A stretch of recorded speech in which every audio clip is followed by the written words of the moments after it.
عزیزوں میں 1 گھنٹہ امام عسکری کی عظمت پر گفتگو کروں، اس بولتا رہوں جو منہ میں آئے اور جو میں نے سنا اور سمجھا، لیکن میں ایک جملہ آپ کو ہدیہ کرنے جا رہا ہوں، اور اس جملے پر میرے اندر سے میرا من کہتا ہے کہ اس جملے پر مولا آپ سے اور مجھ سے راضی ہوں گے، اور وہ جملہ یہ ہے، توجہ چاہوں گا۔ کیا امام عسکری کے 6 سالہ امامت کے دور میں، پہلے تو میرے بچوں اور جوانوں کو یاد رہے کہ امام عسکری علیہ السلام 6 سالہ امامت کا دور ہے امام عسکری کا، 6 سالوں میں 3 سال قید میں رہے، یعنی امامت کے 6 سالوں میں 3 سال امام زندان میں رہے،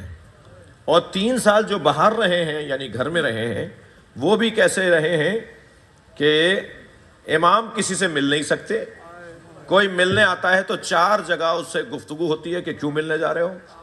کیا کرنے جا رہے ہو۔ یہ وہی دور ہے کہ جب امام نے 4 اپنے نوابین کا انتخاب کیا ہے۔ یہ حسین ابن روح کے نام جو آپ عریضہ ڈالتے ہیں، یہ کون ہے؟ یہ امام عسکری کے بھی نمائندے ہیں اور امام زمانہ کے بھی نمائندے ہیں جی۔ یہ عریضہ کیوں ڈالتے ہیں، یہ تحریر کیوں ڈالتے ہیں؟ یہ ان نوابین 4 میں جو امام زمانہ کے نائبین تھے، یہ امام عسکری کے بھی نائبین ہیں تقریباً ایک شخصیت کے علاوہ۔ اور پھر ان میں سے ایک تو روغن فروش بن کر محلوں میں جاتے تھے، روغن فروش، گھی بیچنے کے لیے جی، کیا دور تھا۔ اور پھر محلے میں جاتے تھے، انہیں پتا ہوتا تھا چاہنے والوں کو، اس گلی میں مثال کے طور پر اگر 4 چاہنے والے امام کے رہتے تو انہیں پتا ہوتا تھا کہ یہ جو آ رہے ہیں بیچنے کے لیے، روغن بیچنے کے لیے، یہ امام کے نمائندے ہیں، تو وہ انہیں یعنی گھی خریدتے تھے ان سے اور اپنا برتن دیتے تھے، اس برتن میں اپنا عریضہ رکھ دیتے تھے، اس عریضے کو وہ اپنے پاس رکھ لیتے تھے، اور پھر انہیں جب وہ گھی دیتے تھے تو اس میں جواب رکھ دیتے تھے، یعنی امام سے کا جواب رکھ دیتے تھے اور ان سے جب سوال لے لیتے تھے، حاجت لے لیتے تھے، اور پھر وہ امام کو پہنچاتے تھے، اور پھر انہیں پتا ہوتا تھا کہ 1 ہفتے کے بعد 10 دن کے بعد یہ اس آبادی سے گزریں گے تو امام کا جواب لے کر آئیں گے۔ یہ دور اتنا مشکل دور، وہ جو جملہ میں ہدیہ کرنے جا رہا ہوں، توجہ چاہوں گا، سخت ترین دور ہے۔ 28 سال کی عمر میں شہادت ہوئی ہے امام حسن، 28 سال، کم سن ترین امام ائمہ اہل بیت، 28 سال کی عمر میں شہید ہو گئے، زہر دے دیا معتمد عباسی نے۔ وہ جس امام نے اس مشکل دور میں اپنی امامت کو مکمل کیا ہے، توجہ، جتنا مشکل وقت دیکھیں گے، جتنا پریشانی کا وقت دیکھیں گے، اتنا اللہ کی طرف سے اجر و ثواب ملے گا۔ میں کیسے اندازہ کروں، توجہ چاہوں گا، کہ امام نے کتنا مشکل وقت دیکھا ہے، یا میں مشکل وقت کو دیکھ کر انعام کو دیکھوں، یا انعام کو دیکھ کر مشکل وقت کو سمجھوں۔ اللہ کرے میرے بچوں تک میری بات جائے۔ یا میں مشکل وقت کو پہلے دیکھوں اور پھر انعام دیکھوں، یا میں انعام کو دیکھوں اور پھر مشکل وقت کو سمجھوں۔ تو میں انعام کو دیکھ کر مشکل وقت سمجھنا چاہ رہا ہوں۔ امام یہ ہے کہ جس کا بیٹا امام زمانہ بن جائے، اندازہ کرو کہ اس کی مشکل کتنی کٹھن ہوگی۔ صلوات پڑھیں محمد و آل محمد پر۔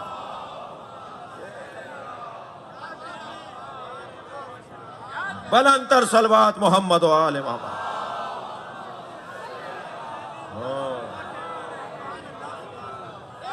اس کائنات کے نظام ہدایت کا اگر کوئی خاتم الائمہ ہے، خاتم الائمہ امام زمانہ،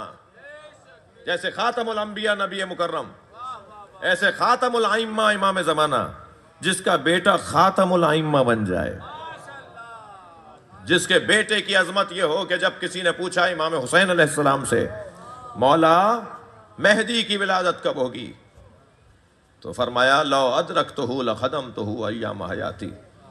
اگر مہدی میرے زمانے میں دنیا میں آ جاتے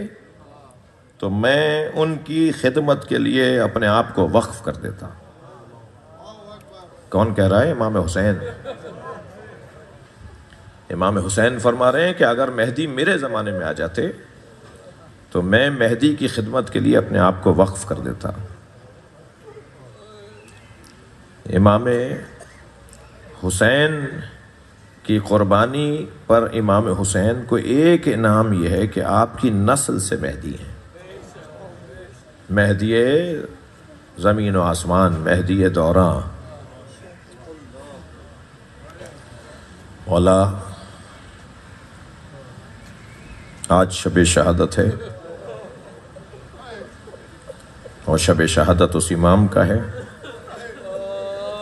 جس امام کا جنازہ اٹھانے والا ہمارے زمانے کا امام ہے۔ جی، بعض گھروں پر جب کسی کے ہاں موت ہو جاتی ہے، ہماری گلی میں 4 جنازے ہوئے مثلاً 2 مہینوں میں، مگر ایک جنازے کے ہونے پہ مجمع بہت زیادہ تھا،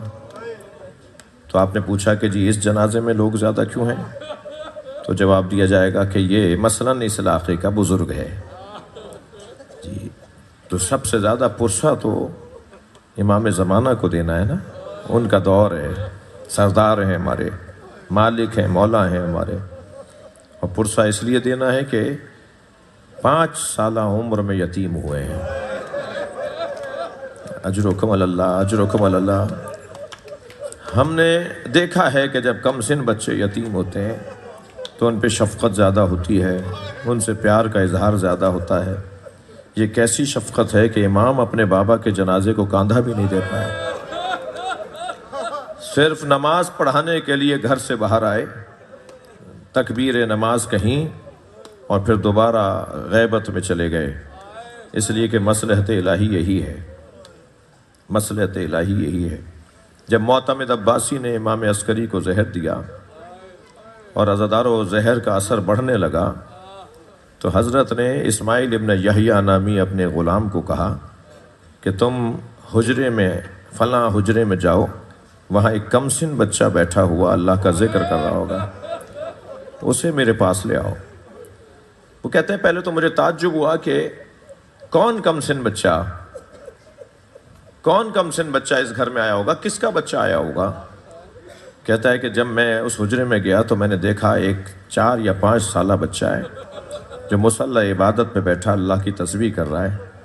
میں نے اسے جا کے کہا کہ حجرے میں امام عسکری آپ کو بلا رہے ہیں۔ وہ میرے ساتھ آئے اور جب امام کی خدمت میں پہنچے تو امام نے انہیں اپنے سینے سے لگایا اور فرمایا کہ اسماعیل ابن یحییٰ تم اپنے ہمارے گھر میں اور غلاموں اور کنیزوں کو بلا لو، اللہ رے غربت جو اپنے گھر میں بھی غریب ہو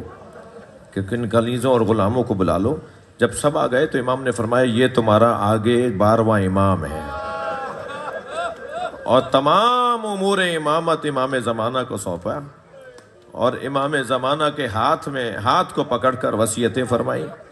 اور فرمایا کہ جب میں تمہارے ہاتھ کو فشار دوں تو سمجھنا کہ میری روح پرواز کر رہی ہے۔ گویا امور امامت تفویض کرتے ہوئے آواز آئی انا للہ و انا الیہ، اجرکم اللہ، اجرکم اللہ، آپ کی آوازیں بلند ہیں۔ غسل و کفن دیا، امام عسکری کو غسل و کفن دیا اور جنازہ تیار ہوا۔ یہ واحد جنازہ ہے کہ جس جنازے میں معتمد عباسی خود بھی شریک ہے، زہر دینے والا بادشاہ وقت بھی شریک ہے، اور مملکت کے بڑے افسران بھی موجود ہیں۔ ائمہ اہل بیت میں جس کے جنازے میں سب سے زیادہ لوگ شریک تھے وہ امام عسکری کا جنازہ ہے،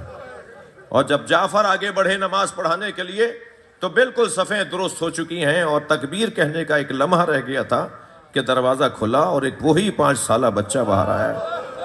اور آگے بڑھ کر کہا کہ چچا ہٹیے، یہ جنازہ میں پڑھاؤں گا۔ وہ ہزاروں کی تعداد میں اور خاص طور پر پہلی صف میں کھڑے ہوئے تمام لوگوں نے دیکھا کہ ایک 5 سالہ بچے نے نماز جنازہ پڑھائی، اور جب جنازہ مکمل ہو گیا، جنازہ پڑھا لیا، تو وہ دوبارہ اپنے گھر میں واپس چلے گئے، اور پھر لوگ پوچھتے رہ گئے یہ کون ہے؟ غربت دیکھیے امام عسکری کی، غربت دیکھیے امام زمانہ کی، کہ اب یہ کوئی نہیں بتا سک رہا کہ یہ کون ہے، امامت کا نظام کیسے آگے آیا ہے، اللہ نے کیسے اپنی حجت کو بچایا ہے، کیسے اپنی حجت کے تحفظ کا انتظام کیا، اور جنازہ شان سے اٹھایا گیا اور سامرہ میں دفنا دیا گیا۔ میں بس امام زمانہ کو ایک جملہ کہہ کر مجلس کو مکمل کروں، اور ابھی آپ تابوت کی زیارت کریں گے، ابھی آپ نشان کی زیارت کریں گے۔ میں امام زمانہ کو بس اتنا کہوں، مولا آپ کو کاندھا دینے کا موقع نہیں ملا، مولا آپ کو قبر میں اتارنے کا موقع نہیں ملا، لیکن مولا سلام ہو امام زین العابدین کو، جو باپ کا لاشا بے گورو کفن چھوڑ کر جا رہے ہیں، اور حسین کا لاشا 3 دن بے گورو کفن رہا۔ امام عسکری کا جنازہ شان سے اٹھا، مگر حسین کا جنازہ اٹھانے والا کوئی نہیں تھا۔ اللہ لعنت اللہ اللہ